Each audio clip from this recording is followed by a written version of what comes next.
I think it's for the betterment that the police are trying to move with the times and exist within that information economy. But we can't ignore what I think is quite an obvious signpost about the state that our country's in and sort of where racial tension is, that we're genuinely saying, if someone's white, yeah, okay, we'll come out and we'll say it and that'll calm people down. Relatively soon, there is going to be a moment where a police chief is going to have to make a decision and say, okay, our suspect is a young Muslim man. Possibly, let's make it sort of the most politically charged option available. Young Muslim man who's crossed on a small boat. Are we going to go public with this information? What's the appropriate thing to do? And I do not envy the person that has to make that decision. And there is no right or wrong answer to that, is there? No, I don't think there is. Because whichever way that police officer went, there would be consequences. Oh, massively. Yeah, you open yourself immediately up to the two-tier criticism, which obviously has ginormous play with the far right of politics in this country at the moment. Or, okay, let's say we go out with the information. Are we going to kick off in another bout of civil unrest as a result of doing it? It's an absolute sort of political minefield now for police chief, which is a situation I know they absolutely would not want to be in. Emma Sinclair. Short and sweet, but I remember reading it and thinking it was really odd that they'd mentioned that it was a white person, and I'm not sure how it helped anything better in the attempt to do what you just said. Very odd. Well, I suppose it helped in the sense that we didn't have repeated the scenes in Southport.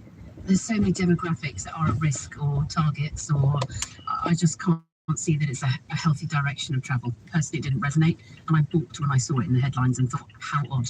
I was listening to the radio and it really struck me. It was being repeated over and over again. It's a white British man. And I was sort of thinking, I should know, I've worked in journalism, and I was thinking, has there been an instance where the police have been this quick to identify population in the population? We should emphasise also, just for legal reasons, nobody will go and burn down a pub in West Derby that this is done. I mean, it's because they were involved in those riots, those subsequent riots.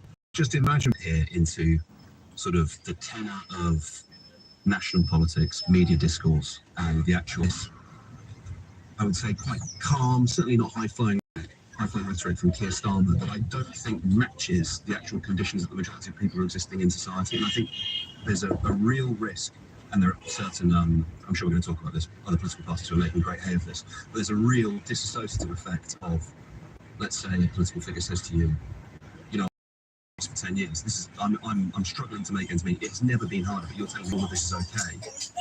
Okay, how about I start to consider more fringe political opinions? How about I start to consider the more extreme politics? Because actually what you're saying to me and the conditions you're describing do not match with my experience of reality. You've kind of just answered the next two questions that are coming up. Oh, well, you're always a man ahead of your time.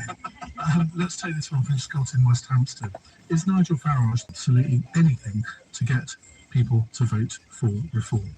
I wonder what the questioner thinks. Yeah, I think we can probably tell. What day let's start with you? One of the things I find very interesting is when people talk about the working class, because there is this kind of claim about the working class. Labour doesn't represent the working class anymore. And I was brought up in this Marxist background. And my dad was incredibly keen, he was a communist. When he said something about the working class, he forced you to define what you meant by it. Did you mean the proletariat? What did you mean? So I just looked up on the way in. In 1979, I think it was, there were 13.2 million trade union members in Britain. There are now 6.2. The working classes, as defined back then by socialist class, were about 50% of the population. Now they're about 20-25% of the population. So when we talk about the working class, we're not really talking about the working class in the way in which people kind of conceive of it. We're talking about something different. Does he represent? And actually, Ollie kind of touched on it slightly, people who are really angry about their kind of situation one way or another, or angry about the country, or enjoy identifying with people who are angry about the country as opposed to people who are more phlegmatic about it. The latest polling shows that Nigel Farage is still the least popular choice for Prime Minister when matched up against virtually any other Prime Minister. Unfortunately, I don't think they matched up against the co-leader, so we can't discover that kind of improbable match. And so yes, he is. He's a populist opportunist who articulates pretty well how a lot of people are feeling in this country. It's not a majority of people by any manner of means. things. And he does, and he tells you that. I think the one thing you have to notice about it, it's going to be very interesting, and I'll bring my remarks to a close imminently. It's like the kind of, new reform leadership of Lincolnshire Council, where threatened county have just managed to abolish their flood committee for some kind of reason. Nigel Farage has never run anything, ever. And He was a business minister, so it doesn't really. Sorry? He was a business minister, so it doesn't. I don't know who the business. I can't remember who the business.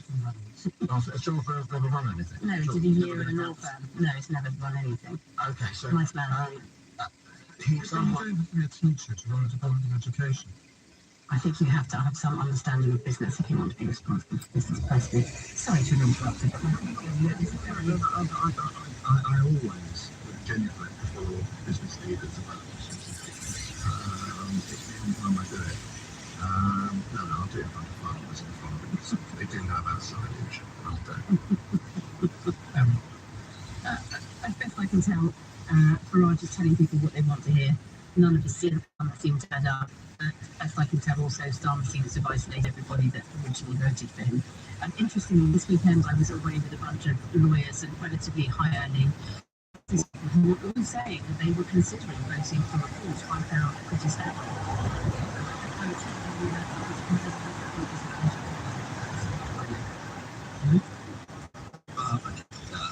Is Nigel Farage the voice of the working class? I think as David touched on, we already got kind of a bit of a mechanism for that, which is if you wanted to try and identify working class people in this country, you could probably look at the trade unions that represent people that work, I don't know, that clean trains, or are teachers, or are nurses, okay? And those same trade unions have democratic institutions, they have elected officials, and at the very top of those you have their chief secretaries, people like recently Eddie Dempsey, and you can kind of say with some seriousness, okay, well, they actually have a bit of a democratic mandate, so maybe that is the voice of the working class, although I don't think anyone really should be saying I speak on behalf of this section of society. Is Nigel Farage of 10k a year Dulwich College a voice of the working class? Is Nigel Farage, former metals trader, a voice of the working class? Is Nigel Farage the leader of a political party that until very recently was just an incorporated business and had none of those mechanisms of internal democracy, a voice of the working class, bankrolled in fact by several billionaires, one of whom is the deputy leader, I think he's a millionaire, not quite a billionaire, Richard Tyson, says that property portfolios, a property business is steeped in his family's blood. Is that a voice of the working class? I would hesitate to say no, but also on the same question, two things mutually exclusive. Just because you're a populist, does that mean you can't be a voice of the working people? The easy phrase of what he's doing is tapping into people in society, many of whom would describe themselves as working class, who voted for Boris Johnson, voted for the party in 2019, got thoroughly annoyed with the antics over the next few years, and now become rather annoyed with Keir Starmer as well. So where do they think it go? They don't necessarily look to the Liberal Democrats, which they would have done 20 or 30 years ago. They're looking at Nigel Farage because they're saying, well, I'm the logical choice. They've let me down. They've let me down right. Yes, it's definitely tapping into something. And I think that people have an innate sense of fairness. It's not fair that they work hard and other people don't. They think it's not fair that they work hard and immigrants are coming over here, getting benefits and taking their jobs. And I think that many of those people, that nobody is representing them at all. And I don't think this is a new phenomenon, actually. I think they have felt this for a long time. They felt this for decades. So if you actually look at the statistics for how Labour have done, how this demographic have voted historically the last few decades, they haven't been voting Labour for some time. So in 2010, the Labour government got more votes from the professional and junior managerial groups, the ABC ones and to C2B, so skilled and while Labour got 33%. So these people are moving away from the party that they presented them for some time. But the real question is, does Nigel Farage, and I think Joris still. Well, I think maybe there's some young blood that comes along, because I do think. Well, they did vote Conservative in 2019, and I think that Nigel Farage is. I mean, today I listened to what he said, and he made a whole load of unfunded commitments. And I think the British people are much cleverer than we give them credit for sometimes. And I think that they will see, unless Nigel Farage actually puts policy and figures behind what he's saying and the rhetoric, I'm not necessarily convinced that they will vote for him. My partner, who's not particularly into politics, but sort of will listen to a few programmes, was watching, because I had it on this morning on Sky, and I watched him while he was watching Nigel Farage, and I think he was actually taking this in. And I said, what do you make of that? He said, well, it's complete common sense to me. It does, And it I'm does. thinking, well, if he's representative of people who aren't as obsessed by politics as people around this table, then he's exactly the kind of person that Farage is. Nigel Farage is a brilliant politician. I mean, he's done phenomenally well, and he's critics in the form of doing well because of him. But I do think that when we get to an election, which is 4 years away, people will start asking questions. For instance, how much does this policy cost where you're not going to be charging a tax unless you win £20,000? And the answer is it costs around 60 to 80 billion pounds. And I think that's quite a simple fact that might get through to people as time progresses. Well, because I mean, I just think to myself, on the one hand, we all remember that the Tories, didn't really work out, and then Labour didn't really work out. And as you say, I mean, sometimes I listen to Farage, who I don't support, but I'm like, I see where you're coming from, and I see how this can resonate with a lot of people. Right, we're going to move on. I'm tempted to ask you to answer this question from Andrew. Please ask the panel to name a reform cabinet I could do with a good laugh, says Andrew. Sadly, we have to go to a break. It's 21 minutes past 8. This is LBC.